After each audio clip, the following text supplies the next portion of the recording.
Hey there, it's Boots Owen here. I've got an interesting thing before me. It's obviously really rusty and dirty and janky, I suppose is the word. The handle and top is loose. This was the cable that was hanging out of it. It was wired into this plug here, and the cover's not gone back on correctly. There's a screw loose, but I've wired in single phase, and let's try it. It says oil before starting, so I've put a drop of oil in here. It's a Maimin Varispeed, and it's got a model serial number there and 220 volt, almost 4 amps, made by Maimin and Co. Maimin and Co. New York, USA. And there's a logo. Big on-off switch. It looks like a little reset switch here, and it's got this thing, which I presume is variable resistor, but I don't know. So if I turn that and try it both ways, it goes that way, and 0 is here, so I've got it turned anti-clockwise. Fuse, a light, and an on-off switch. It's plugged in. I'll just kind of stand back. I'm only touching the plastic bits here. Oh, the light's gone on. Oh, it's made a noise. Let's try turning it up somewhat.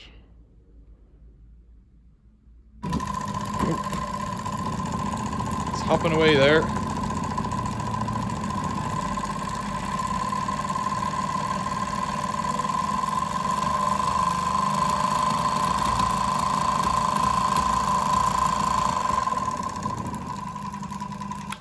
It doesn't sound great. I presume there's brushes under here, under these two covers. I'm gonna switch it off. It smells what I would call a little bit motory. Now, what I think it is a tool for cutting cloth.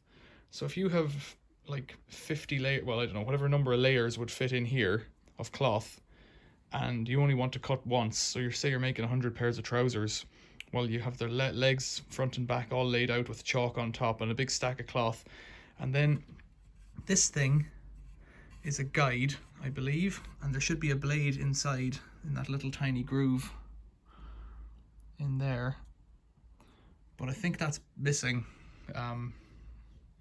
because this bit here runs up and down like a sewing machine. So it's got a rotary going into a linear reciprocation up and down, and I think that's all it does. And I think this is some kind of a guide to just keep it in place, and I think this should slide up. It's all quite seized, but I think this should slide up to cover this chain. What the chain does, I don't really know, other than maybe it helps this thing slide up and down or something. There's nothing in behind. It's been left out in the rain for a long time to get this kind of rust on it.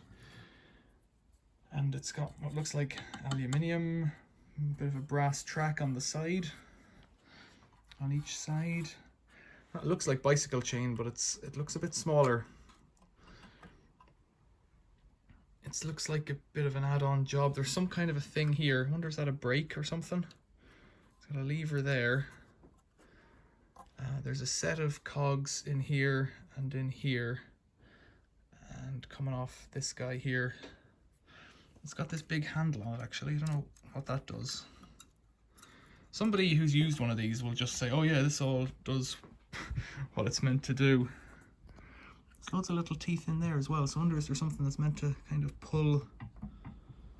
Oh, what's this? Oh, it's just a leaf. I thought that was something like wiring. That looks like an adjustable stop, but I don't know what it is. Or there might be something missing off the front of it. That looks like it should slide up and down, and maybe there's a brake to stop it, but you can see the corrosion in that aluminium. All I thought it would be good for is a motor with a variable adjuster. So like if you were making something like, for this thing, something like a fret saw, this would be ideal. Far too much power for a fret saw, might just chew through blades, but if you're delicate with it, then it might be okay.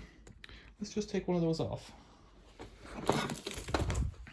It's switched off, is it? I'll plug it out.